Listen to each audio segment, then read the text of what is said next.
Сергей, скажи, пожалуйста, кого ты считаешь любимым учителем, либо любимыми учителями?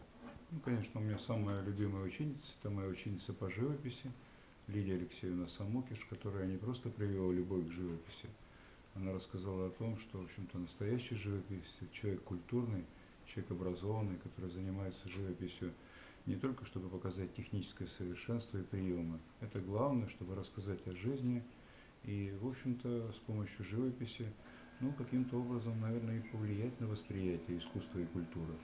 Вот она и запомнилась мне как бы на долгое время и, наверное, навсегда, потому что она говорила самые главные слова, простые, но понятные. Живопись – это как женщина, ей нужно заниматься каждый день.